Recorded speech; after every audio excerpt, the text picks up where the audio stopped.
Okay. How old are you again, Diego? I am 28 years old. You're 28? Jesus Christ. Yes. I think the more I grow older, the more I feel like... Have you gotten to the point in your life where you're getting... I was at that point in my life 3 years ago with back pains. With back pains? Yes. Really? Yes. Ever since I started, when I was moving into my apartment, it was a lot of busy work. It was just me and my dad moving things around, and I think I never really realized the weight, The strain that you had to put on yourself. of lifting and carrying all this stuff. But anyway, let's take a moment and introduce ourselves. My name is Anthony, and this, of course, is Wait for Anthony, a show where you walk in with your hearts, but you stay for the moments created right here. I think today is going to be a really, really, really special episode. I have someone who I love and appreciate with all my heart. Very, very, very good friend of mine, Mr. Diego, the Traveler himself. Yes, I am. How are you, Mr. I'm Diego? good, man. I am very good. Thank you for having me. You have no idea how happy I am to have you on this show. you. This has been a very, very long time coming. Yes, but again, I cannot express how happy I am to have you here. No, I'm glad to be here, man. I really am. What made you want to even do something like this, especially for... No, yeah, it's definitely something that I've always wanted to really experience. You know, we talked a little bit before everything, and one of the things that I really enjoyed about your videos that you've already made are the guests that you've had. Of course, the ladies were awesome. You know, but I feel like having a platform to be able to tell your story. You know, we have a pretty decent relationship. We're really good friends. Agree. You know, and this would be, in my opinion, the easiest medium to use to get my story across. Yeah. And I appreciate you taking the time to really accept me coming in here because, you know, I approached you. Yeah, So yeah. And I think that's actually what's so funny about this is I was wanting to have you on the show for a good bit, but yeah, you actually approached me, which made me feel so happy of what I've accomplished and what I've shown for the show, and that platform that you mentioned is so crucial, man. For what I'm doing, I'm so happy of what it turned out. What's funny is our history. We're really good friends, but our history is actually a little. I don't want to use the word weird, but it is. It's really weird. We went to the same high school together, right? And I remember our... We had the same class. Same class. Do you remember what the name of the class was? It was Technology Foundations or something like that? Something like that. It was really an extra credit class that I had to take when I was, I think, either in junior year or senior. I can't recall. I can't remember either. But I know that I was in one of those 2 grades. Yeah. And the teacher she was the sweetest can be. I can't remember her name now. You thought she was the sweetest?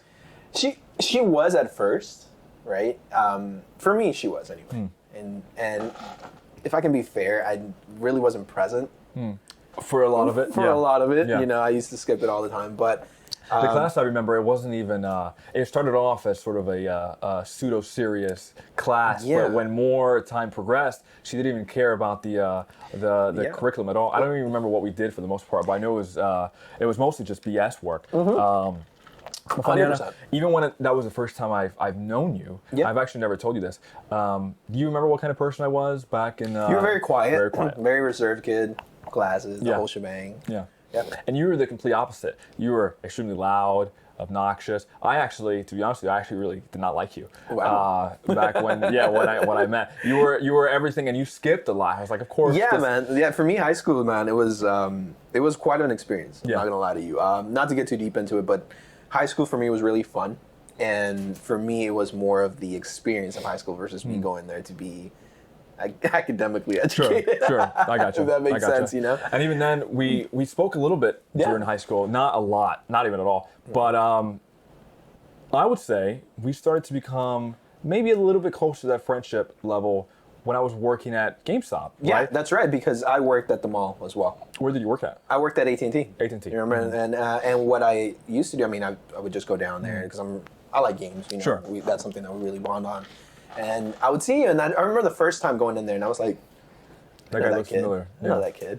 But you look totally different. You know, you didn't have the glasses anymore. I think, but you know, you still have that same Anthony vibe. Yeah. And it's funny because I hope you don't mind. I knew You didn't like as me Mark. either? No. Oh, okay. I never. For me, it was more of like he's a cool kid, but not someone I would hang out with because we were Gee, thanks. totally different. We were I opposites, know. yeah. Yeah, I know. Yeah, but I knew you as Mark, and I know you hate that. I know you hate. Well, it's that. funny because we're going to get to that in just a second. But yeah, I remember at that point on, I started to go by Anthony after senior year. So I think you were way past that. I was already. way gone. Yeah. I was way beyond gone. But you started to come in a little bit, and I recognized you, very briefly. But that's kind of when I realized that we had a lot of the similarities, because you were coming in at the job. But even then, we never really. It was never like, oh, dude, let's hang out. It was never like that. I think we had each other on like social media, right? We And that was each other the extent of it. That was the bare minimum. And weirdly enough, it wasn't until my job, they were like, yeah, we're hiring this new employee. He speaks Spanish. He used to work at at a phone store, and we're really excited to have him. I'm like, who is this person that is coming in? And sure enough, just one day I see you sitting there, and I'm like, oh my God, it's freaking Diego. No. I remember that day vividly because I went in for my interview, and I was walking towards, Russ's office, our boss, and I saw you, and I was like, yeah, right. Shit, with the uniform, I was like, I forgot about that. What's Yeah, up, bro. Yeah. And you were like, oh, what are you doing here? I was like, dude, I'm applying for a position, and it's like, oh, that's awesome. I hope you get it. And then boom, we went our ways. But and I don't know if you agree with this, but when we met at the dealership and we started to talk and get to know each other, our friendship went from 0 to 100 like to 100, like it's as if we knew each other for a long time, but that was like the first time we clicked as well, yeah, because I feel like what made it easier was when we knew each other, right? Even if it was very small. And then we were totally different people at that point, versus what we were before to now. No, I agree. You were definitely way more open. Yeah. You were more approachable, different, of course, and I was too. And I've always been that people person, so I never had issues making friends, right? But with us, I guess it's just better. It was a better meld because, we just had so much similarities. We like a lot of the same stuff, like a lot of the same stuff. And you would say that all we needed for us to actually be really good friends was really just time. That's all we needed. We just needed maybe a couple of minutes to actually get to really sit down and talk. Yeah. I will say I did gravitate towards you a lot during that time because, well, one, you were the only person I knew, and two, you were willing to help. Yeah. Versus, I'm not saying other people didn't help, right. But and now when you mentioned that you were leaving the dealership, it was very sad. Yeah. We actually saw each other maybe briefly from your departure since then. But what do you do? What do you do right now? So now I'm actually working with a really prestigious insurance agency here in Memphis. So I just started, so they'd taken me through the training process and everything like that. But thankfully I've finished all the tests that I need to, and I'm well on my way to be a really good insurance. You said a lot of it was training. So right now, are you kind of on your own? No. Right now? So now I'm already done with testing. Okay. I'm already got my license, so I can sell insurance to anybody, right? So now I'm just building my portfolio, building my business book, as they call it. So explain that to me. So would you classify yourself as sort of a salesperson in a sense in your job? Yeah. You would? I would classify myself as a prospector. Okay. Let's put it that way. Because the reason why I ask is because I'm assuming you work on commission, right? And are there stuff that you sell for your clients? It's not just like one particular... Oh, no. So I do 4 different lines of insurance. So if you wanted to insure yourself, which is life insurance, sure, I got you. If you wanted to insure your health, I got you. Car, house, all of it. How do you separate? Well, you don't have to. In fact, it's encouraged that you not separate because you'd be surprised how much people need. Sure. And your job, and the thing that really gravitates me to this job and makes me really enjoy it is the fact that I'm educating a lot of people. What do you mean? So a lot of people, like, put yourself as an example, right? Do you find yourself, of course, let's backtrack. Let's just say somebody that's not really into like the auto business. Let's just say just a regular schmegular mode, right? Do you feel like a lot of people out here know exactly what insurance does for them? No, I mean even me now, I don't even know. Do you know what your insurance entails? If I were to get in an accident right now, I wouldn't even know what's covered. I don't even know exactly. I don't even know what a deductible is. Exactly. For so for me, that is my goal. For me, is to educate you in what this, that, and this means, right? And help you make the most qualified decision. The thing is that I myself don't really like high pressure sales tactics. That's not how I work, because that's just not how I am as a person. I don't like to force anybody to do anything. Right? I would rather educate you. I'd rather tell you, look, this is what this means. This is what this can do for you. Let's make this happen for you. What can I do for you to be able to be comfortable and really understand the product that you're getting yourself into? Because a lot of people just really don't know what life insurance is, what health insurance is, what, even like you said, what my liability or deductible. You know, they don't know the jargon. So it's my job, and what I find myself doing is gravitating more towards that versus the sale, because once you educate someone, the sale will come by itself. You mentioned that you're still fairly new, so there's not a lot of stories you can share personally. But is there any worries that you have? For example, like if a customer, you said life insurance, right? Yeah. And that entails if someone passes away. Of course. Are you worried of any of those hard calls and things like that? For me, or even in an accident, Yeah, no, because in that line of business, you have to know that it's going to come with it. You know, the hard conversations that we avoid on a day-to-day basis. There's things that I do every day. You know, if you pass, not even if, when you pass, what are you going to be able to leave your family? Right. Or what is your family going to do without you being there?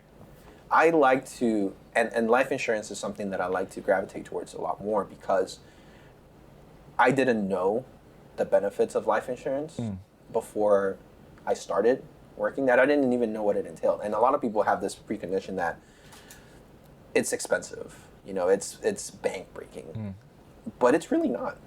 It's really not. And you'll find that having something in place that leaves your family with that peace of mind, you know, saying, yeah, she's going to pass, but guess what?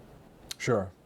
She's going to have us covered. Are those conversations that you've had? Oh, yeah. Really? Oh, yeah, 100%. Because that's you would never think to have an emotional kind of impact. You have to have an emotional impact with somebody, especially when you're selling them something like this. Because, and sales in general, I've been doing sales for a decade. Plus, I started when I was 15, I'm 28 now, and I've basically done sales all my life. And sales is the most emotional business out there, in my opinion.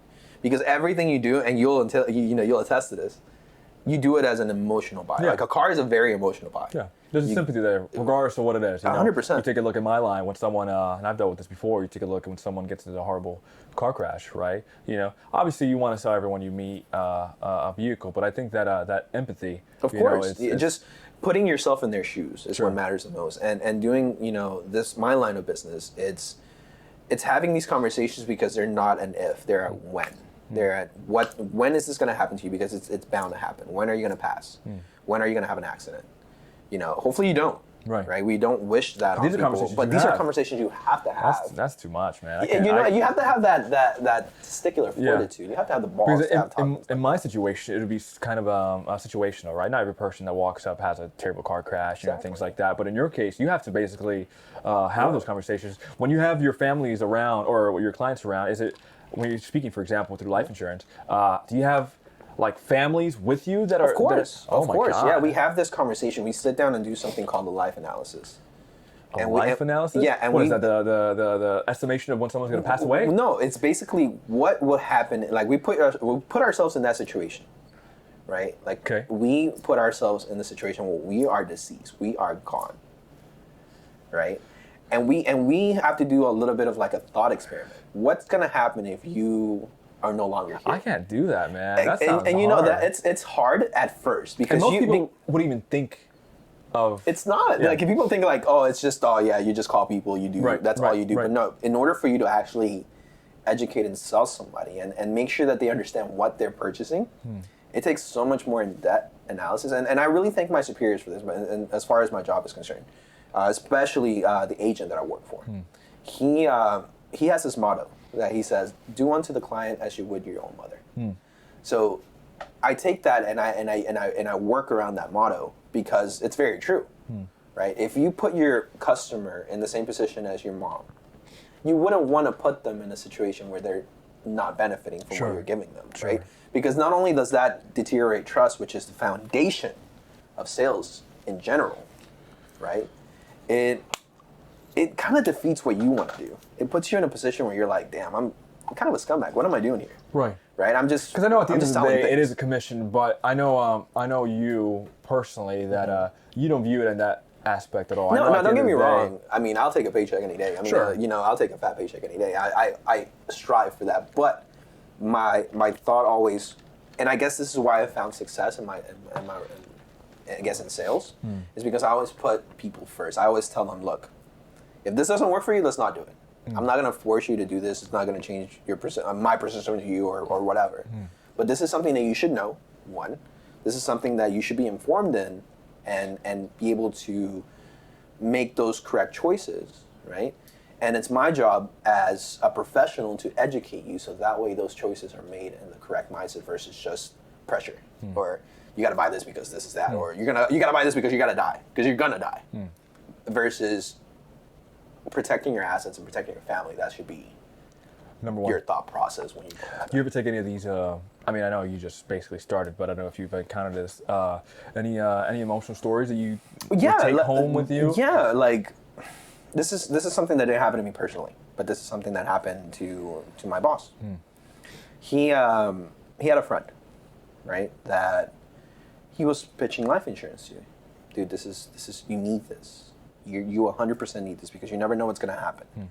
I've seen people, die, and while they were in the process, and because they were still in the process, they put it off too long. What's going to happen? The guy put it off, kept putting it off.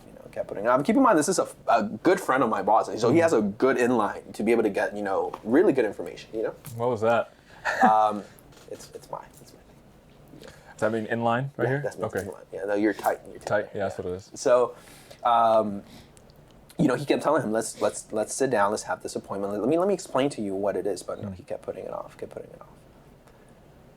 Guess what this guy developed? He developed diabetes. He was a bigger guy, taller guy, right? When you have a pre-existing condition like that, you automatically become uninsurable. Say it again? When you have diabetes, cancer, if you develop any of these diseases within your life, and you want to get life insurance at that point, you're out of luck. Are you serious? You're shit out of luck. Yes, because at that point you are a higher risk and you are uninsured. Well, now this is not blanket, right? This case by case basis, but we're talking a high percentage of people that if they have these pre-existing conditions, they can't get life insurance, and he would have been qualified for it if he had not put it off. That's crazy. Because, sorry, no, go ahead. No, because I never knew that. Yeah. And so can he get a life insurance in general? More than likely not. He's a bigger guy, overweight, with diabetes. Would you want to insure somebody like that? I guess diabetes is a very serious issue. I'm not downplaying that, but there's a cost associated. Right, and it's kind of categorized in it. Is it fair to say to someone who has maybe something deadlier, terminal, like cancer? Because it can like have that? complications. I have diabetes that runs in my family, so I've seen it firsthand, and I've seen how bad it can get. So let me do something real quick here. I've never ever heard of that, and that's even talking about it. It's shocking, right? It is unbelievable. But that's the reality that I live in on a day-to-day basis. And for something like that, you have to. Hello, Nick. Can you hear me? Hey, you're on the Wait for Anthony podcast. How are you, sir? I'm doing fine. How about yourself? I'm doing amazing. Hey, I have a quick question for you. Sure. I'm talking to a very good friend of mine, and he sells insurance, life insurance, and he was telling me that selling life insurance to someone with diabetes is actually very, very difficult. Is that true? Yeah, everything's difficult for us. Well, until Obama created Obamacare, I would literally have insurance companies walk in, and I would tell them I'm a type 1 diabetic. they would laugh and then provide me with their competition's insurance card because they wouldn't want to foot the bill for a type 1 diabetic. And then, so even for like regular life insurance, I mean, the thought of someone with diabetes and could be terminal. I mean, is that even difficult for you in a sense as well? I really haven't personally looked for life insurance myself to support anybody else. But it's, you know what, I hate making it sound this way, but I sort of live with it. This country treats people like products and profit margins. So, I mean, no offense to your buddy, but insurance companies I've never been fond of because we get treated so differently due to pre-existing conditions. And like I said, Obamacare helped a lot with health insurance companies. Definitely. Gotcha. Huh. Well, he mentioned that immediately made me think of you, because that sucks. That immediately. Yeah, I mean, literally.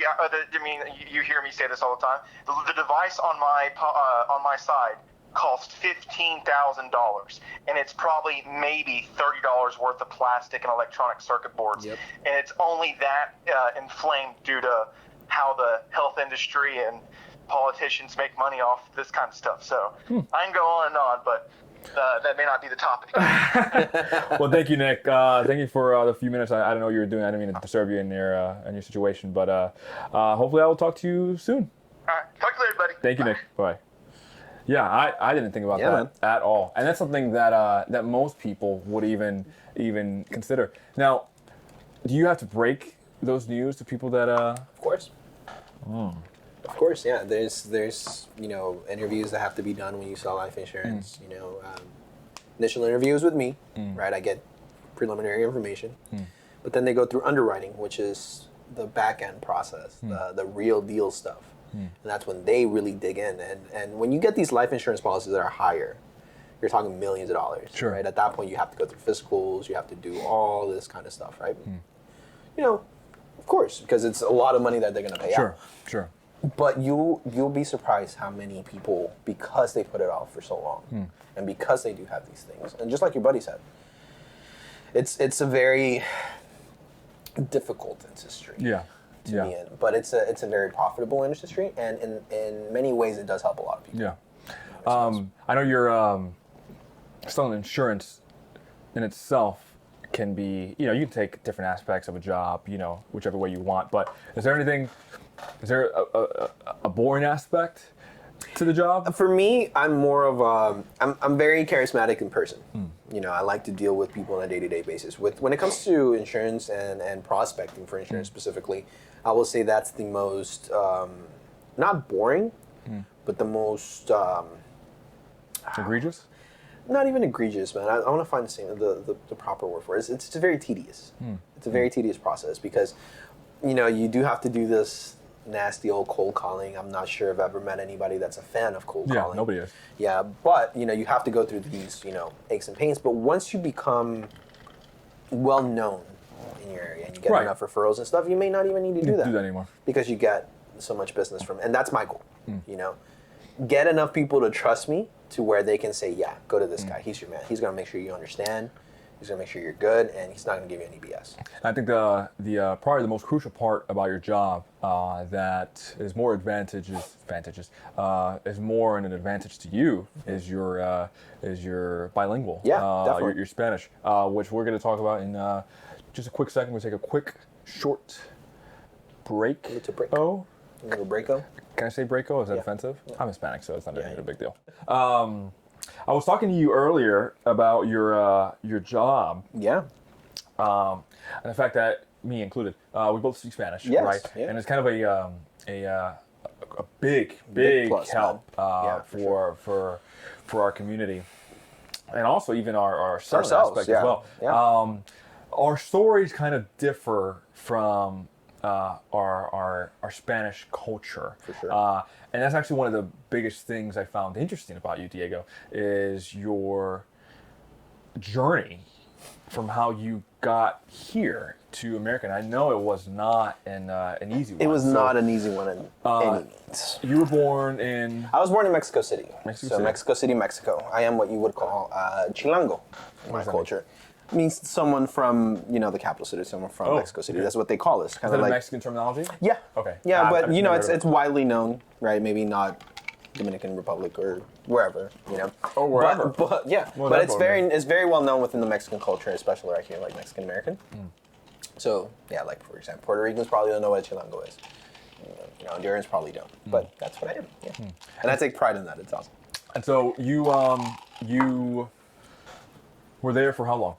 So I was born there, and I was there until I was 8 years old. 8 8. years old. So pretty knowledgeable on Yeah. your surroundings and things like that. Oh, for You sure. know I was what going on. fully aware. Fully. I was a little Mexican child living in Mexico City. I was doing everything. Like going out, riding bikes, kind of like just regular. Right. But But friends over there and things like that. Yeah. Yeah, of course. Yeah, and the thing is that I guess in Mexico things moved a little slower. That's probably different now. I haven't been there in quite a while. In what regard?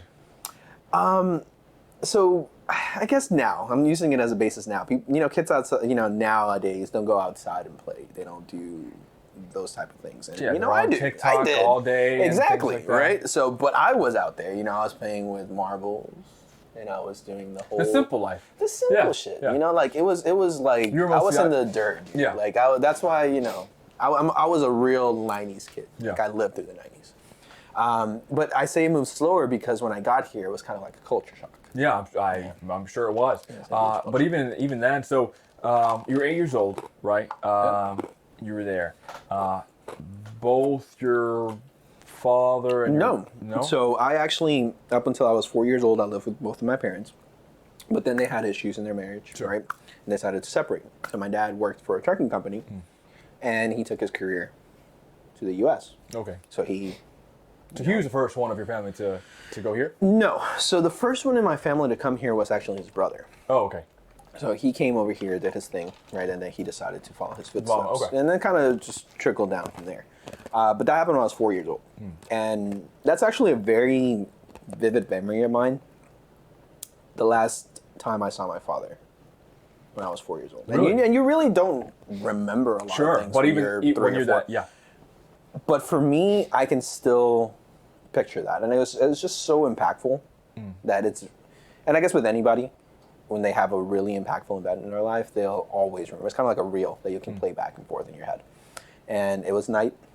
It was at night, and I remember me standing. It was kind of like a scene in a movie, right? It was me standing outside the door, right, looking at my father just walking out. Wow, really? Because we lived in this cove, right, and it was kind of gated, right?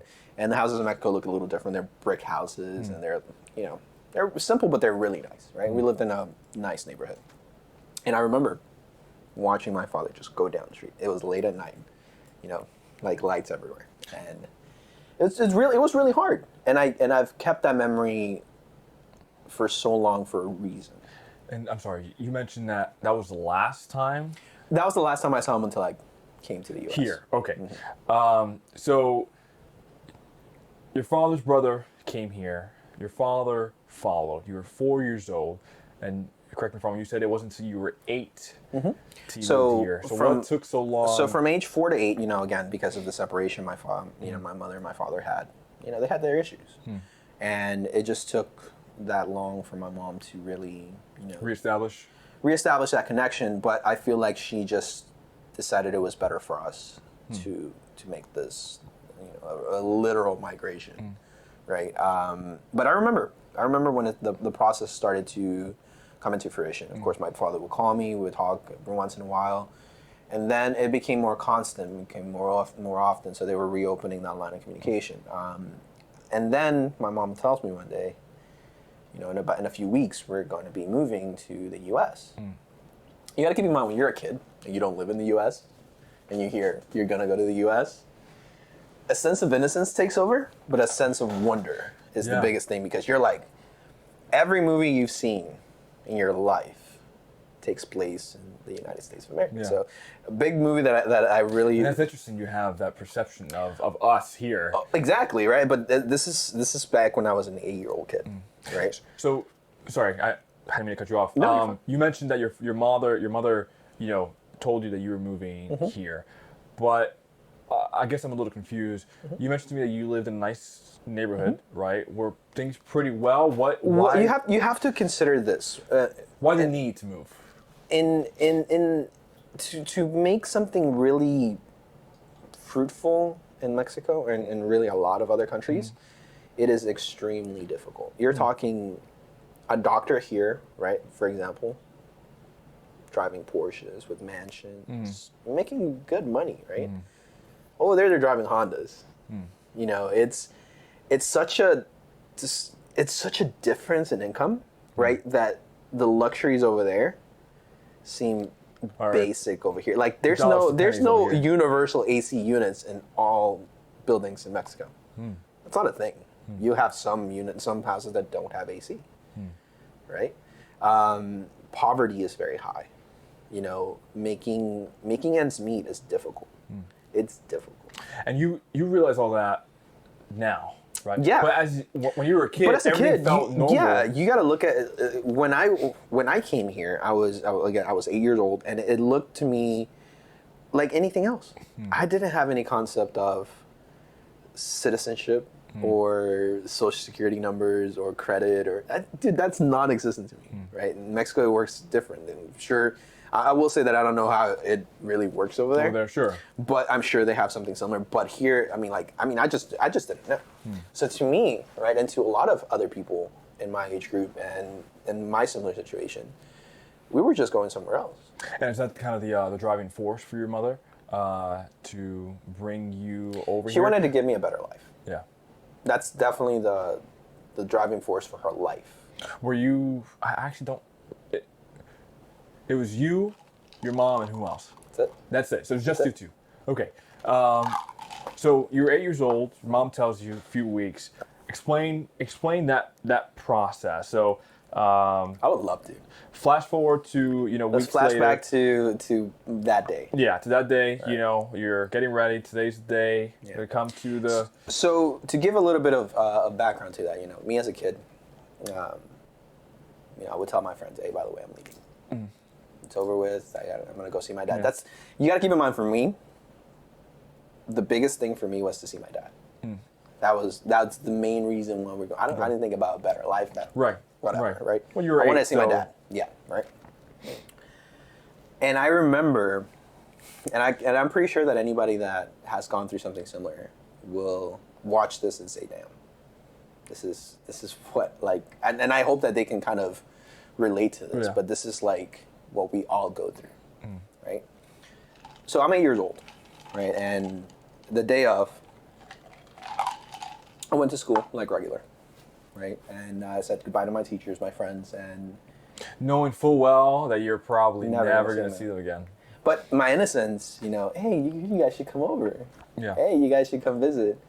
Hey, maybe I'll come back and see you guys Yeah. someday. 8-year-old thoughts.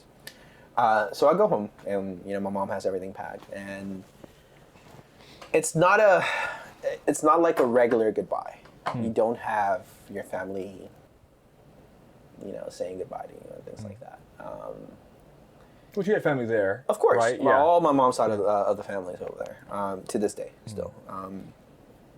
But we start gathering everything. We didn't take everything. We were talking 2 suitcases and $60.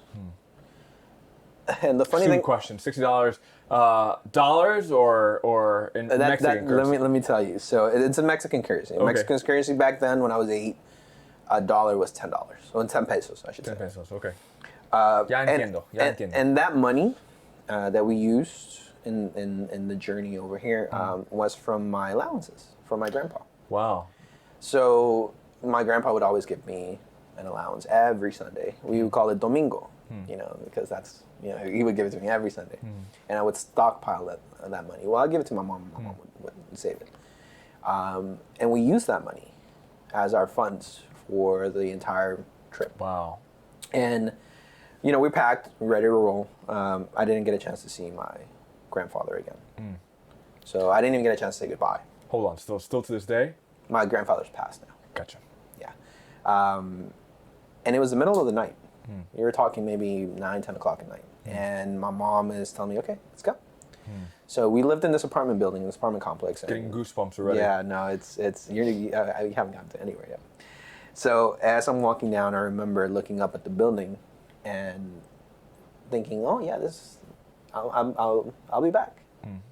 And I remember it was a red building, right? It's about 5 stories and very similar to what New York looks like. You know, just a bunch of buildings packed together. Not as tall, but really packed together. Sure. And it was a really nice neighborhood, man. I'm telling you, I lived in a pretty nice neighborhood. And then we're walking down the road, and we get into this bus, right? And this bus takes us from Mexico City, which, if you know Mexico, the shape of it, it's like this. It's kind of like an S, right? So if you go down the S, Mexico City is right here. So we were traveling north, right? And we are going north towards the border, right? But it's not as straightforward as a trip as people think. It's not as straightforward as what? Of a trip as people think. Oh, okay. People think usually, people just decide to drive through the border, boom, cross it, here we go. No, it's nowhere near that. So first of all, you have to be brought over by a coyote, which is a nice word of saying a literal human trafficker. Like you're putting your life in the hands of somebody you've never met, you've never spoken to, and these people are supposed to be your guide, your lifeline to get you over here. Because guess what? You're going to be walking for a very long time. But to get to this guy, it took a few days. So we take the bus up north. We stop at the city. I forget the name of it, so forget me for that. No, you're fine. And we get to this hotel, right? And we're waiting in this hotel for days with a group of other people going on the exact same thing. Oh, hold on. So you're on this bus with people you do not know. You guys It's just a regular bus, right? And you guys are all in this hotel with people you don't know? No, like they put us, like there's like 3 or 4 different rooms, huge rooms, right? All doing the same thing? All crossing. Wow, okay. Right.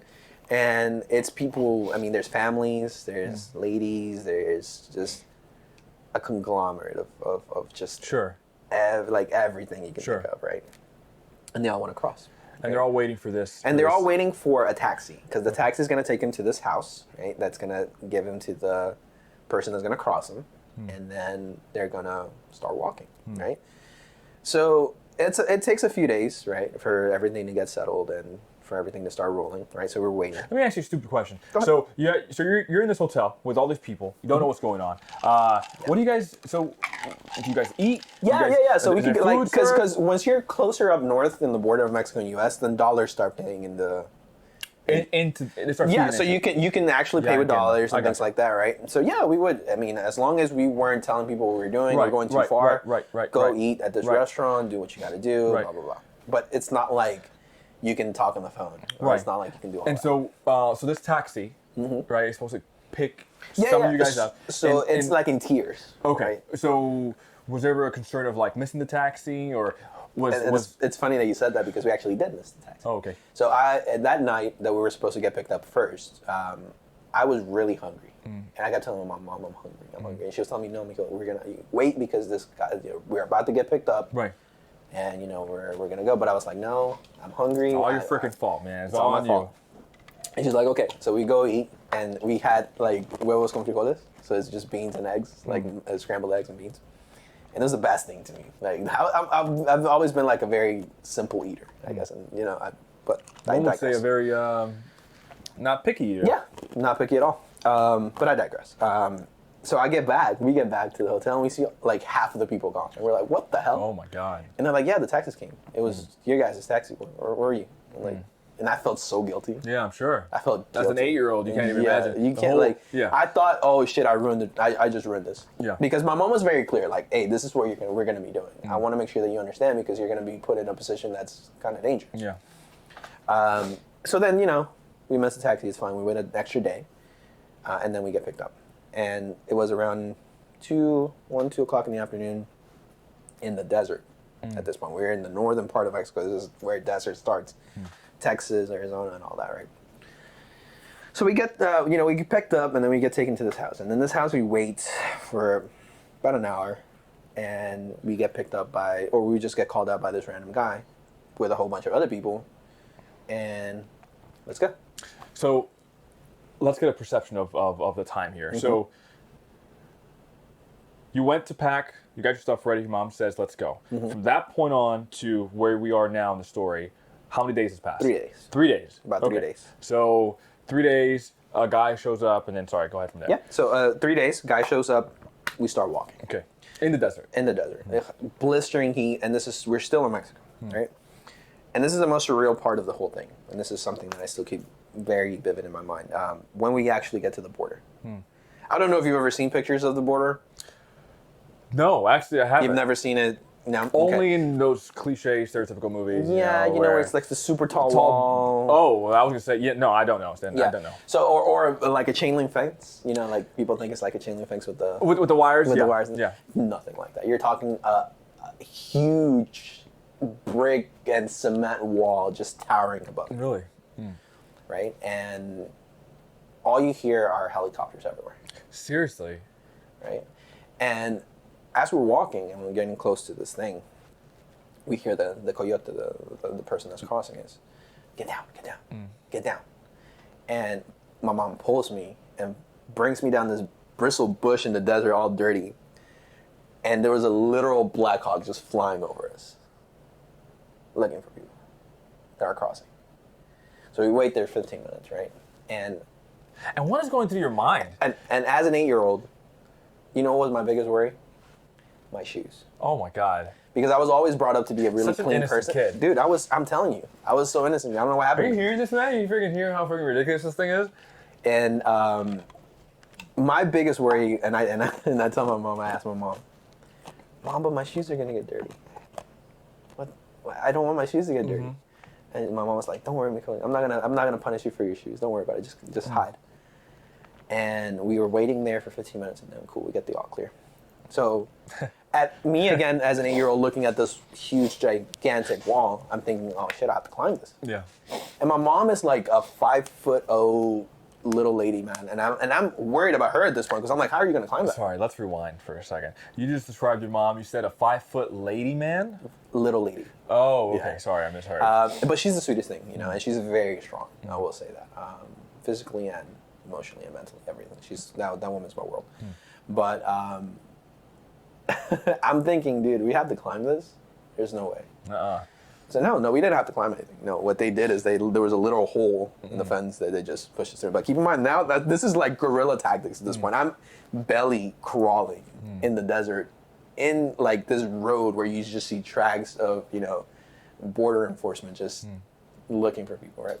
And I'm gonna put a stop right here because you gotta realize what before I continue, what these people have to go through for a chance. Oh, in general, I see. I general. gotcha. My group was what we would consider VIPs because my father is the one that arranged us to be brought over to him. He's the one that paid for it. And it makes me sad to this day because, and I didn't find out until later, that there are two groups of people, the VIPs, and then there's the people that are literal bait. Say it again? They're bait. These group of people right here that pay $300 or $400 to get across, they are led directly to border enforcement so they can get caught. Because what happens is that we'll be here, and then a mile down is a group of people. They get caught. So every officer within a 5-mile radius is. So guess what? That leaves us the ability to cross. And to this day, I still think of what if there were kids my age Yeah. that because they did not provide enough money, Yeah. not only were they punished, probably ripped from their parents because it's technically child endangerment. And I was able to cross because of that. Like survivor's guilt is the closest thing that I could come to describe it, but it doesn't hold a candle to it. I can't imagine, even today, the guilt that still He even weighs on you. which is why I take every opportunity that I've been given to the fullest extent. But I digress. So I'm crossing the road, right? And by now, this other group has been caught. They're getting done whatever they're getting done to them, right? Yeah, keep in mind, when you get caught by immigration crossing, automatic 10 years, you can't be here. 10 years. Punishment. You are punished by Here 10 where? years. So if you try to cross legally, if you try to go through the legal process of it, which is extremely difficult for a Mexican national to get a visa, you're talking maybe a 2 to 3 year wait time to even get your case reviewed. Right? And while at the same time you're struggling to feed your family. You see what I'm saying? And it's not the same way for every country. Every country has different time frames for when they get their visas, which is the misconception of why don't you just do it the legal way? We tried. Yeah. It's not just It's we not decided to risk our lives just out of the blue. Right. Right. So at this point I know that these people are caught. Right? Well, I didn't know at the time, but they're caught. Right. And So you're in the other group, you're still progressing crossing, forward. right? And at this point, right, like the roads are weird. There's like banks, right? So we cross into the other side. We're in the U.S. now. I'm officially in the U.S., right? And we're waiting in this bank for about 30 minutes to make sure that there's no trucks passing anymore because there's a couple that did pass. So then we can start walking. And at this point, this is where it gets really dangerous because at this point now we're in free desert. We're nothing around us. We're in the Arizona desert at this point. And it's just a straight trek, man. And we walked from around the time when we crossed, which was like around 4 o'clock. Is this the easiest part? In the whole travel? Up to this point is piece of cake. Okay, so from this point forward, Yeah, it's when it gets smooth not sailing. only from this point forward, it's only going to get more difficult. It only gets more difficult as the closer you get to it. I didn't. Okay. Yeah. So we're crossed. We're in the U.S. now. Now we start walking, and we're talking about. I came when it was August, so blistering heat. We're talking about the hottest days of the year, and we were walking for about 7 to 8 hours straight. There's some people that walk for days in the desert. My mom and me. That's the only people that were there, plus a group of VIPs, right? And to be fair to the people that are crossing, they were very nice to me. I never felt like really I was in danger of being kidnapped or anything like that. But the area that we were at was known for that. Right? My dad did his due diligence to find someone that would be willing to, cross us safely. So at this point we were walking, right, and it's dark now. It's about 7, 8 o'clock at night. It's completely dark. You can't see shit in front of you. And at this point I'm tired. I haven't eaten all day. I'm dirty, sweaty, hot. I don't know where my mom is because it's dark. You can't see her. So I start crying because I'm an 8-year-old. Someone shut that kid up. Shut him up right now. So I get picked up by some random person. Wow. For an hour. While I don't know where my mom is. Right. Right? And then at one point, we finally get to, I guess, a river. I didn't know how to swim at this point. How am I going to cross? Okay, so River, you said you were last time? Yeah. Going back to my amazing journey. So real quick, are you not cold? You're not freezing right now? No. I'm freaking cold as all hell. I need to go with the jacket. It's called low iron. I have an iron deficiency, sir. It's called what? An iron deficiency. Oh, I see. Okay, now you're making it all political You now. need some iron in your blood, but that's neither here nor there. So yes, I'm at the river, at the Scary River, at 8 years old, crossing the That border. river was cold though. I Bet the river was ice cold. I don't remember. This is something that's weird. I don't remember going into the water. Oh, okay. I don't remember going to. I probably don't didn't know. know how I to don't swim. know how we managed to cross that. All I know is that I got across. But at this Probably point, walking though, right? more than likely. Yeah, more than likely. But at this point, this is when it gets really scary for me, and particularly for me because at this point I lost all sight and sound of my mom. Where the hell's my mom? I can't yell And for you're her. still being Yeah, I'm still being held quiet. I'm more calm now because the guy's been talking to me or whatever. But I haven't seen my mom for at least an hour at this point. And then, as we keep walking and everything, we get to this house in the middle of the desert, right? And there's a car there. And at this car, this is the rendezvous point where they're going to put us in this vehicle and then drive us to where we need to go. At this point, this is the first time I see my mom. So cool. I'm happy because we got reunited. We're good. But at this point, we lose our luggage. Oh, wait. Let's rewind. This entire time, you walking through the desert, walking through the river, With luggage. you had carry-ons on you? Dude, yes. Wow. We had You clothes and mentioned that earlier. I completely forgot about it. we had. I mean, my mom brought valuables from clothes and all that, and clothes for me too. So, Sure. So at this point, we lost that, and it was either you lose that or you lose your chance because once you get caught, you're screwed. So we get to this house, and then I see my mom, and she grabs me, holds me, and then we are put into this Jetta. I just remember it was a square car. It was a square car. I think it was a Jetta. And my mom is sitting in the front seat. There's people behind. I don't care who they were. And I'm under the passenger seat. Like, where your legs are when you're right there. Wow. I was right there hidden, right? And from here, we get taken to this house, right?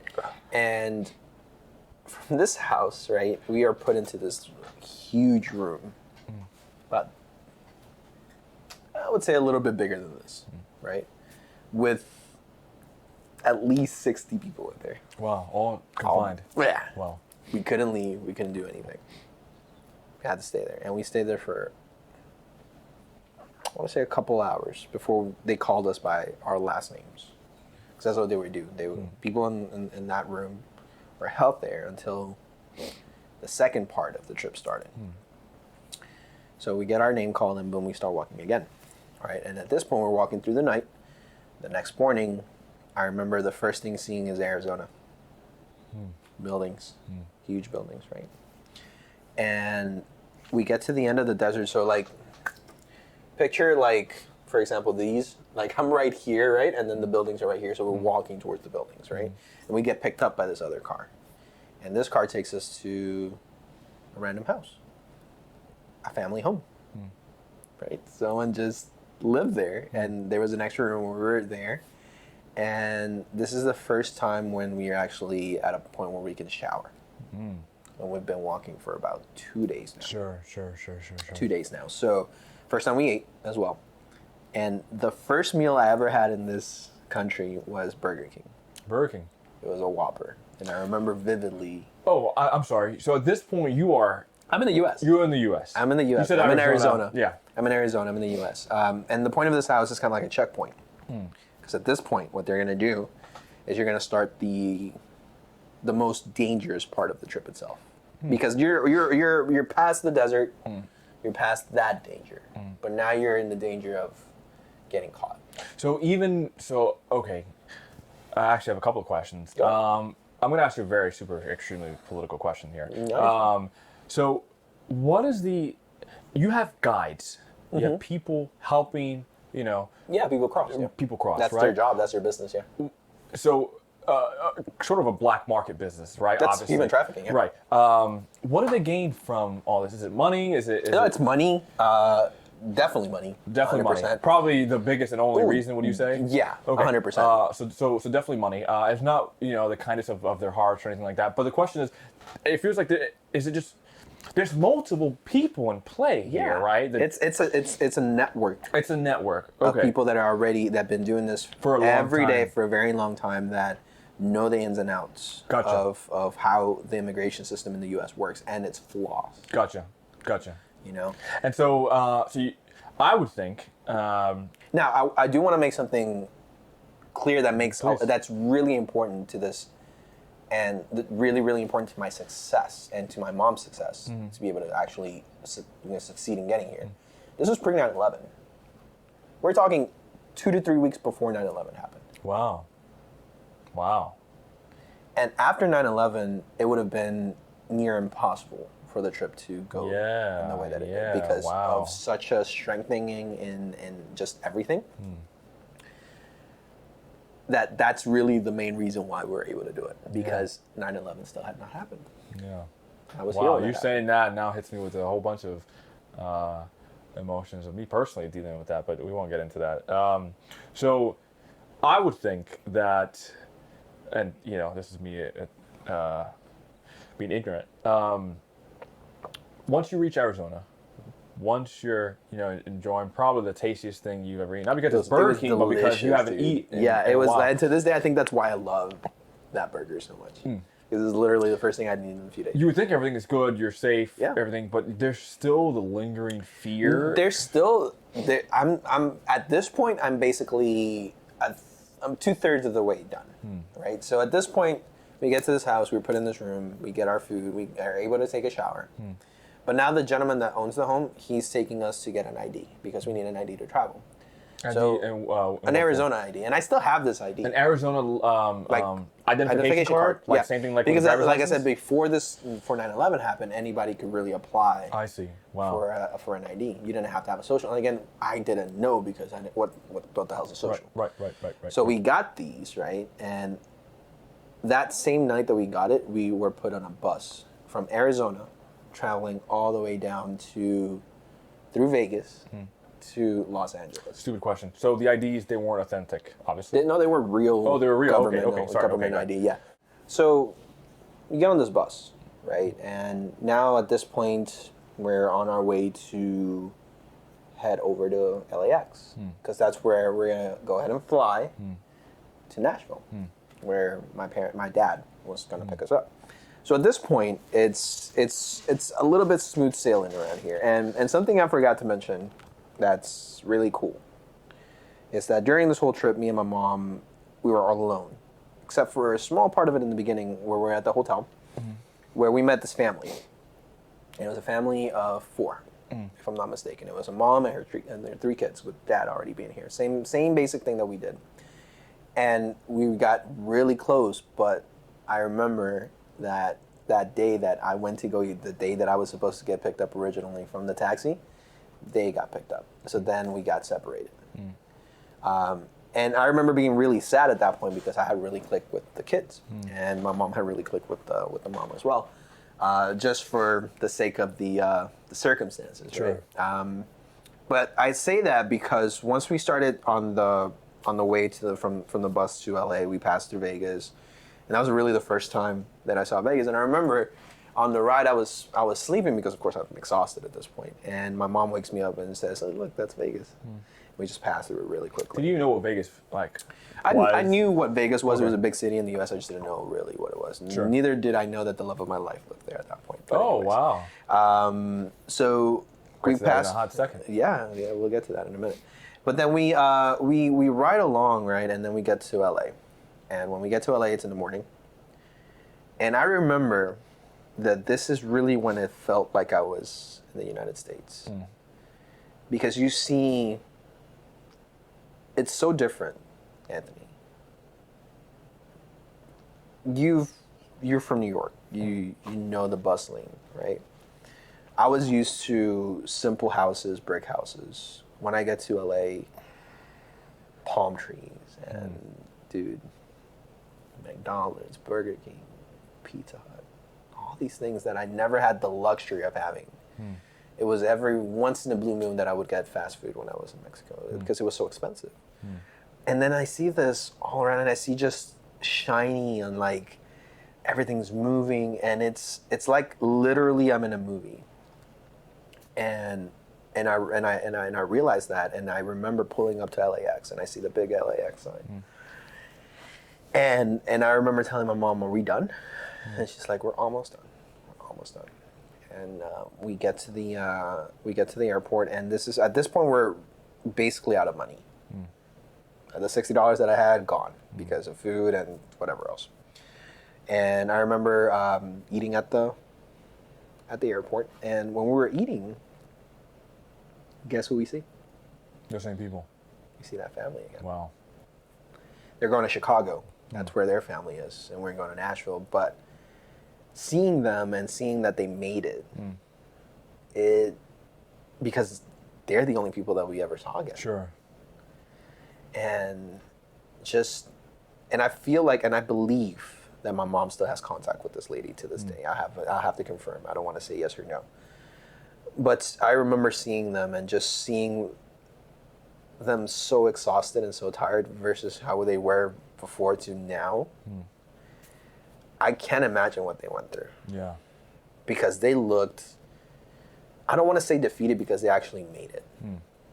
But they looked like they had been through Second away from something giving up, probably. much worse than what we, something much worse than what we did. But, you know, we sit there and then boom, their plane leaves, and that's the last time I ever seen them. And then our plane gets there, and this is the first time I ever flew.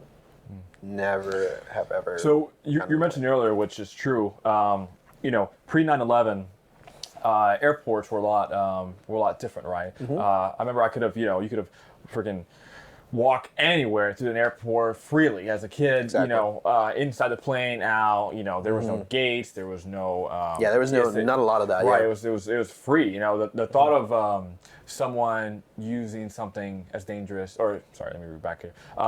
The thought of someone using an airplane, something, you know, horrifying. Yeah, like horrible. Like, Horrific. Was never really conceived back then. You know? Yeah, So I mean, you not at were all. able to get on a plane pretty easily. Yeah. So when So no passport, no. So we didn't need anything, and that's why we got the IDs. What about the? How do you pay for something like that? You mentioned that you didn't have. Well, you know, with the trip itself, that was included. Oh, I see. That's why my dad shelled out so much money. I got you. Okay. So that makes a lot more sense. that already was in play, right? So all we had to do was pick it up, show the IDs, and again, I didn't know a lot because my mom was basically handling just communicating with my dad and you know giving them instructions and stuff.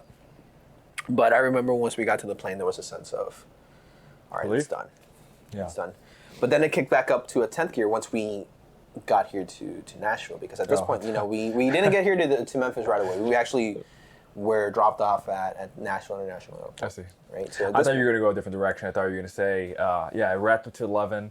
When we were flying, the engine blew out. And then, right. No, that would be like the you see end Tom of it. Cruise walking in here. It's like, oh my God. I was in there, right? No. And so we get there, right? To get to Nashville. Right? And for some reason, I remember my mom just being a little bit more urgent about getting us out of there. The air flight didn't scare you?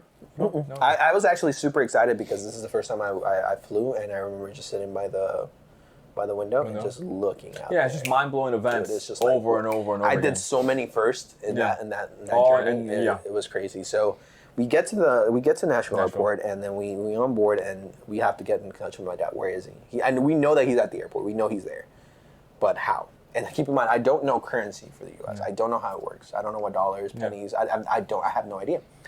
And I'm really trying to get to a payphone, and I'm putting pennies in the payphone instead of quarters, right? And I'm just trying to figure it out until I asked somebody for help. I was like, because I knew how to speak English, by the way. Yeah, that was going to be my next question. So your mom speaks English? No, so my mom didn't. But you did. Doesn't, actually, but I did because my grandfather, that he took the initiative when we were living over there. Mexico, yeah. That he paid for a private school. I see. For me. Entonces tú estabas hablando inglés completamente cuando tú estabas. Claro. Okay. Claro. Okay. I just asked to see if he was speaking English the entire time. So, did anyone need your help with translation at all? Yeah, my mom did.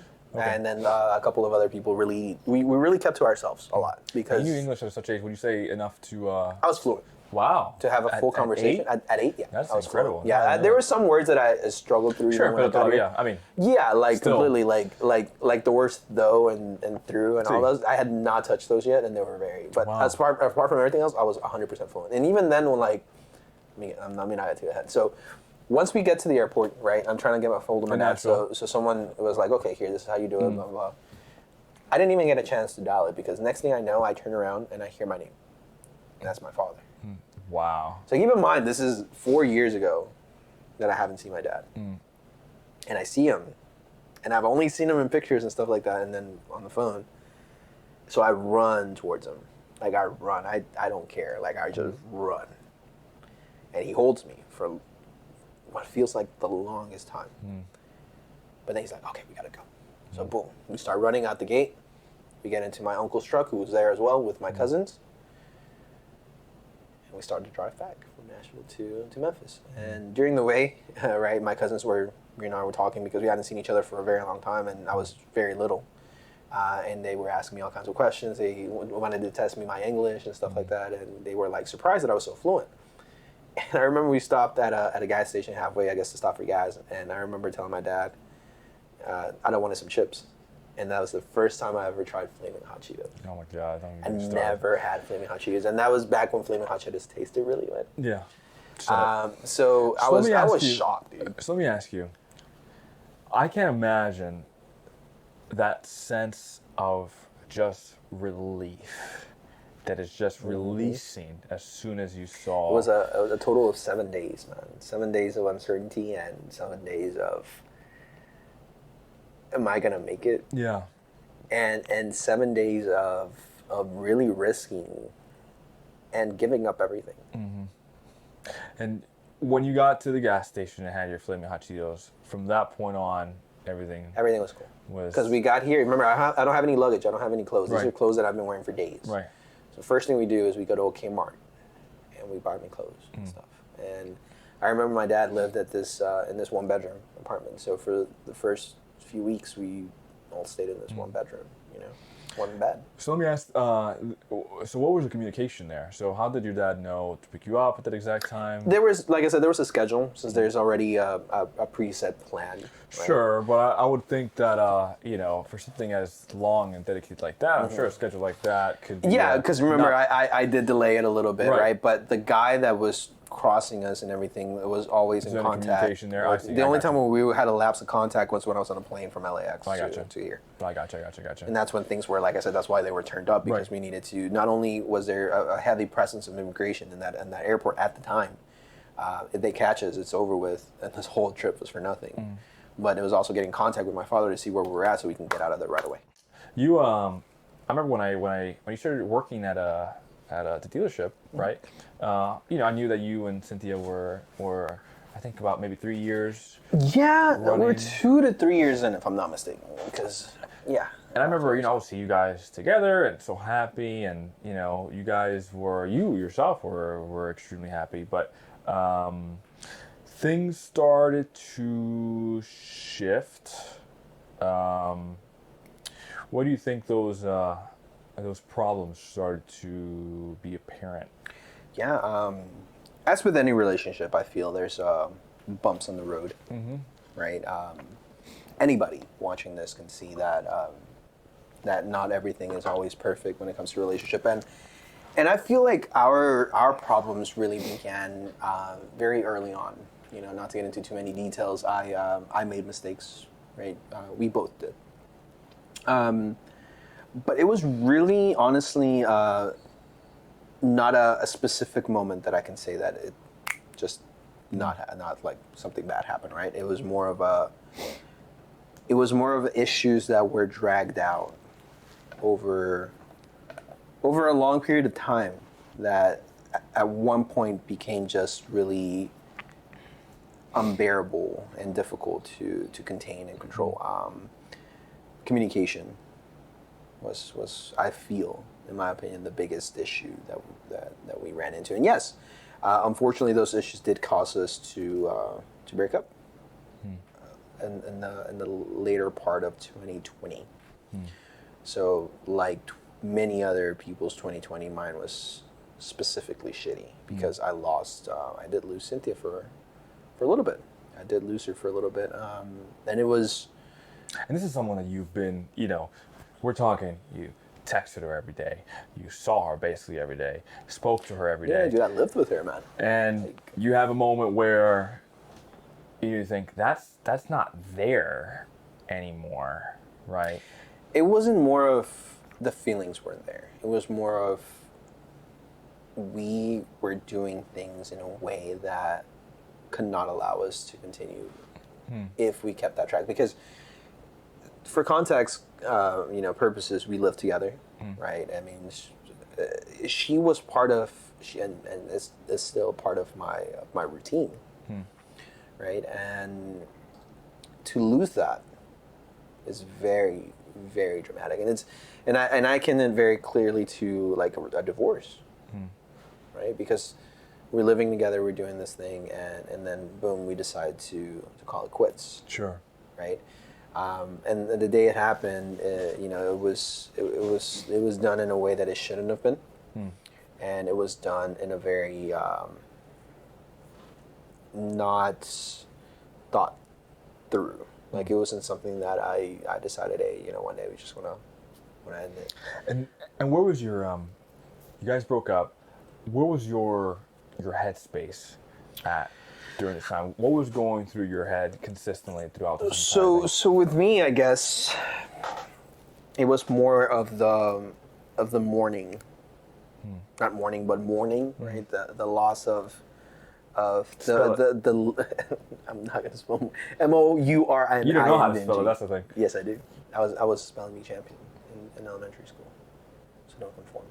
You were a spelling chip champion? Spelling bee champion. Really? Yes. In elementary school? Yes. Oh my God. So what an accomplishment. Oh yes, hell yes. What were you spelling? Apple?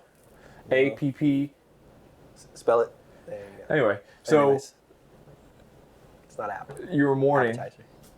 Yes, so I was mourning more of the loss of that connection, but thinking back to it, it's funny because we had two faces to it, if it makes sense. Sure, you guys had different perspectives. We had not even that. No, I'm saying phases. Like there was phase 1 and phase 2. Oh, phase phases. 3. Yeah, Phases. I got so, you. we broke up, right? And I moved my stuff out and we did the whole thing, and then we very early or very quickly we ended up getting back together. Okay. And it happened because since we have two cats, right? We decided that we were gonna split custody. Right? Wow. Okay. Right? So she was gonna keep interesting. one, and I was gonna keep the other. We were in the process of transferring rights of ownership to her for the other cat because I had Sure. ownership for both. And during that process, we sat down, we talked, and we decided let's give it another shot. But we did not do it, in my opinion, in a correct way. I was very happy that we were back together. Don't get me wrong, but the underlying issues in the relationship were not handled as of that moment, right? Because that moment, the breakup itself, was a catalyst for my decision to enter therapy. Because Wow, was that strong, huh? oh yeah, because I realized that the most important connection of my life was sabotaged by myself because of depression, anxiety, just general unhappiness and general lack of emotional intelligence. So let me ask you a very difficult question. When at that age you think, and I know you're 28, right? You're 27 at the time. When do you think I'm making a big deal out of nothing? Yes, she was someone I cared for, loved for. Yes, we broke up. But me, therapy, it's not that serious. Is there a moment where you're like, no, this is serious. No, this is something I need to do. Yeah, for sure. It was right at the very point of where the breakup happened, right? But even before then, I was already trying to contemplate, or I was already contemplating, looking for help, because I'm still dealing with that, because mental health, I feel, and the process of getting better mentally is a never-ending process. You're going to have to put something into this for the rest of your life. It's kind of like addiction. If someone's addicted, they're never really cured by them going to rehab. It's a constant struggle, and anybody that's gone through that will tell you that it's a daily struggle. You have to keep those. You have to keep at it. Well, not only that, you have to keep those emotions, those negative emotions, out of. You have to keep for pushing sure. it out But and the out. thing is, it's not even the point of pushing the negative emotions away, because you can't. It's becoming aware of what those negative emotions do to you. Because if you let your emotions just take control, you're always going to be in a state of mind of uncertainty, versus becoming aware of your emotions and taking control of them versus them taking control of you.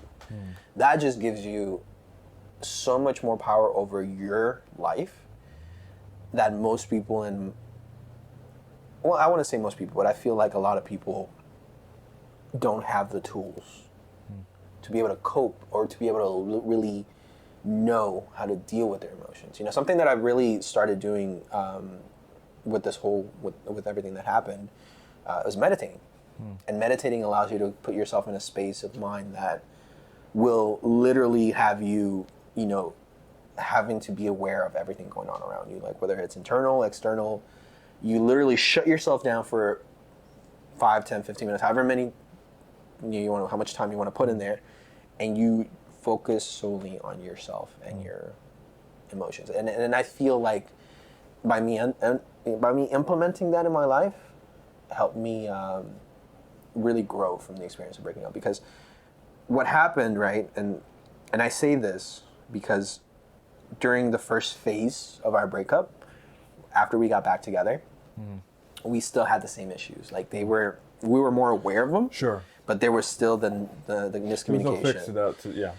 We had put a Band-Aid over it versus actually trying to fix it. And that led to our second breakup, yeah. where we decided at this point we can't do it anymore. And it's funny because that day I had no intention of it happening, but it just unfurled, and it was around the holidays too when it happened. It was around. I remember the day exactly. It was November 15th when that's split up happened, and this one was really more impactful because it felt permanent. And I think one of the most important things to get out of all that is self-awareness to what happened. And now, thankfully, some would argue that those 2 breakups were probably the best things that could have ever happened to you guys. In a way, because it allowed me to not only realize my mistakes, right, and the consequences of my mistakes. Because you have to get to that point, right? You can't. You're always being told, if you keep doing this, it's going to happen. You're going to keep.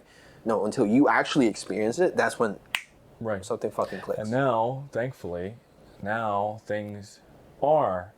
Yeah, things are definitely much better.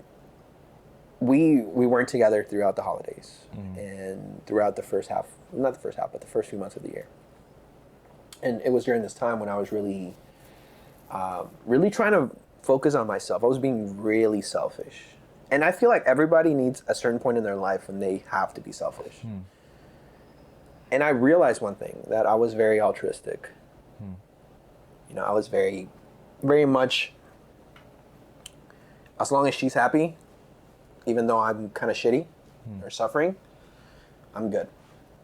And at first I thought that was the way to go. And at first I thought myself as like a hero for thinking like that. But then I really saw that it was not the best way to go about it, because all I was doing was harming the most important person in my life, which was me. And once I really changed my mindset to where I was going to do what's best for me, my life started to take a little bit of a shift. Turn, yeah. I've started focusing more on my physical health. My mental health is the thing that I'm always, hoping to improve. And I will say, to my credit, that I have, talking to my counselor constantly and then just following these processes and these things that he has put into place for me has helped me become a much more open person. People that know me are like, dude, you're a super people person. Can you be more open? And I'm like, yeah, because there's a lot. I'm a people person. I know how to manage people. I know how to make people like me, because I know how to project to you what you may like. And I know it sounds a little weird, but I feel like a lot of people kind of think the same way or operate the same way. They mirror people's personalities, and then they can fit in anyways. And I feel like I'm kind of like a chameleon of a person, right? But one thing that I didn't have was that self-awareness.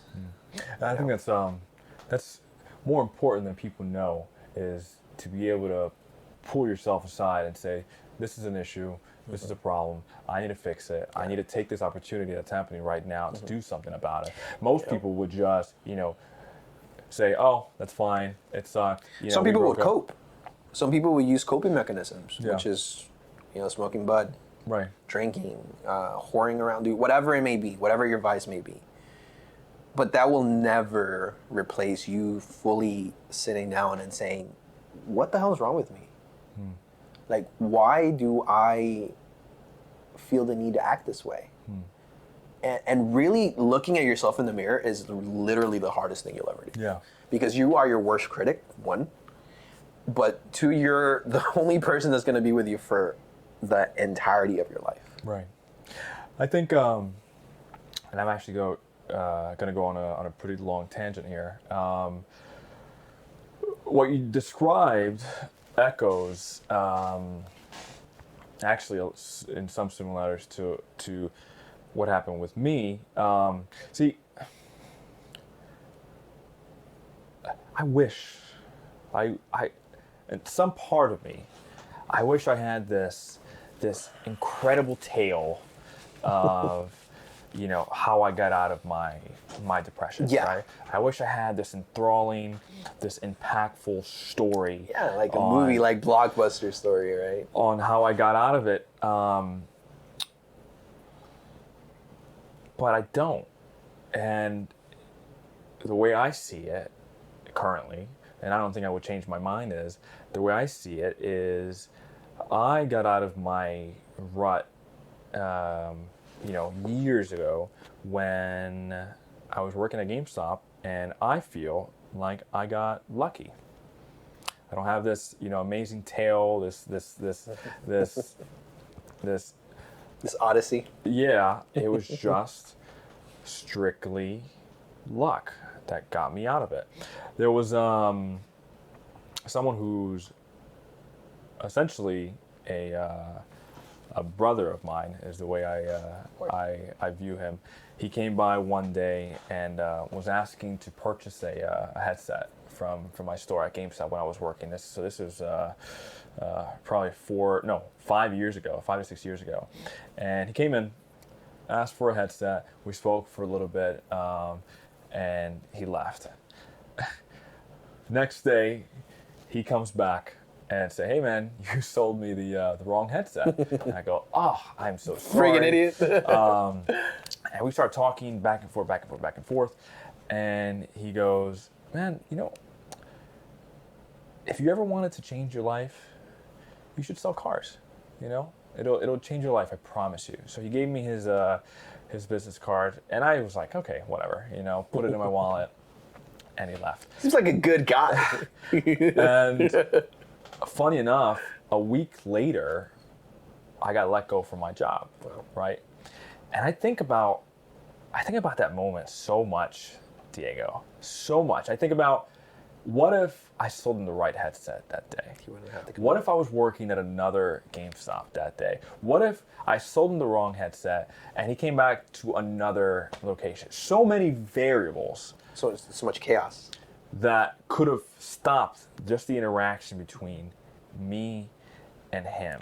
And not to interrupt, to add to that, I feel like things happen for a reason. And I didn't used to be a big believer in that, to be honest with you. I'm not very religious. Sure. I'm more spiritual than anything, Sure. right? But I truly do believe, right, that things happen for a reason, and the universe itself is created in your perspective. See, I would say the opposite of that. The reason why I would say that is because, like I mentioned, I felt like I was lucky to be in a position like that. And that's not the message that I would want to leave with people. I think the message that's very important, that has nothing to do with faith or belief or anything like that, is you just have to be nice to everyone you meet. Everyone, because you have no idea what someone might be going through, Exactly. right? And he didn't know what was going through my mind at that time. He didn't know, what I've been suffering through to that point. And now I have learned that I can't diminish what other people are going through. I can't not listen to past that brought someone to that exact point Exactly. in life. Exactly. You know, a lot of people has asked me, you know, what made you start this show? What made you make this podcast? And it's not out of happiness or determination. It was out of anger and frustration. And I needed something to be created from all that. And now that I have this, I've seen so much beauty in it, and it's still mind-blowing to me. Yeah. You know, I've had my first guest, Sarah, use our video together as a way to teach and showcase what she's been through to her daughter.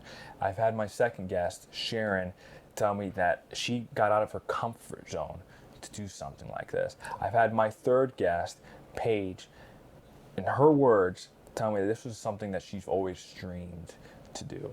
I've had Courtney, who didn't have much confidence in herself, and she was in awe having other people listen to her and listen to what she's gone through. And now I have someone... Which, by the way, if I can interrupt a little bit. Yeah. Her story, Courtney's, not to diminish anybody Sure, else's. of course not. But her story and the way that she dealt with what she has to deal with, It's a lot. That's something that I had no idea that someone had to go through.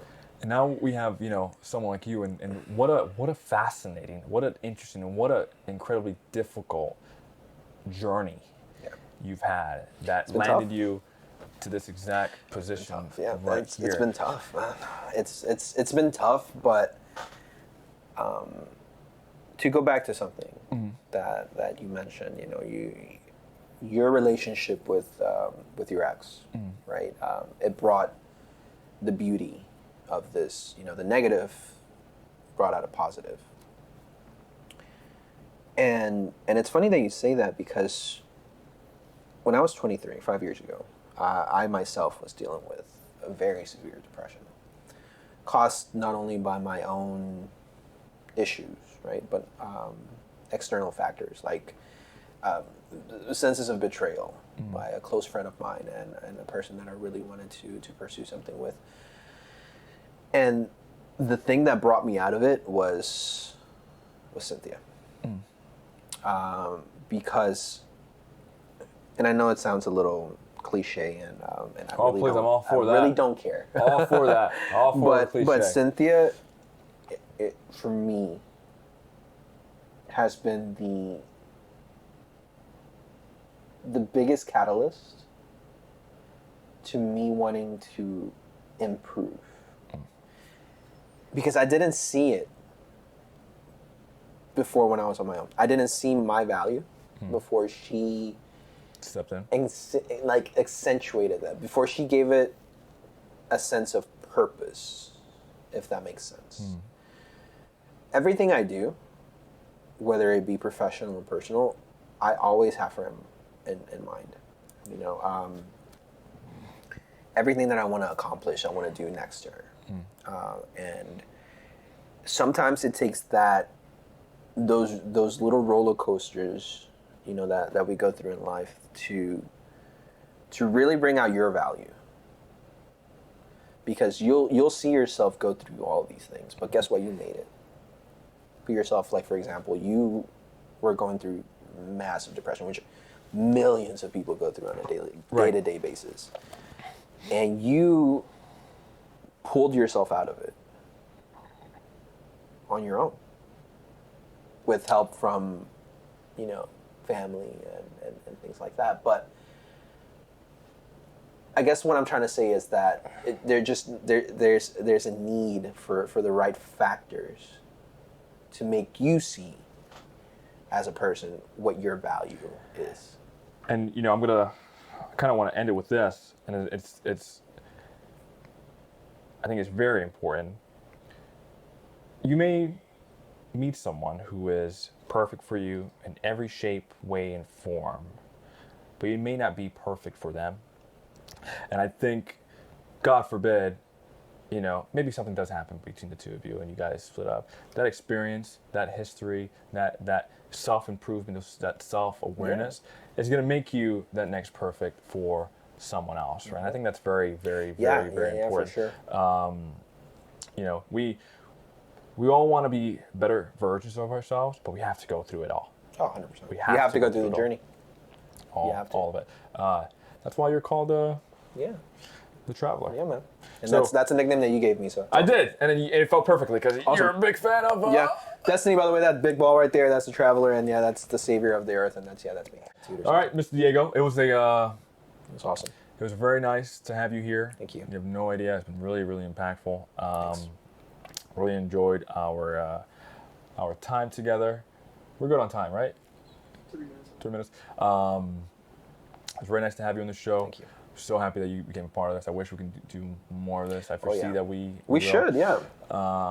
You should let you know.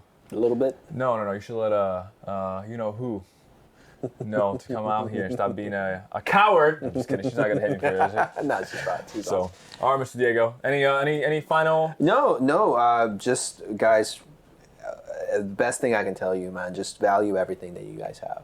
You never know when that thing can be taken away. One, and two, just if you need help, if you ever need any need that you just want to make sure that you work through any mental health problems that you may have.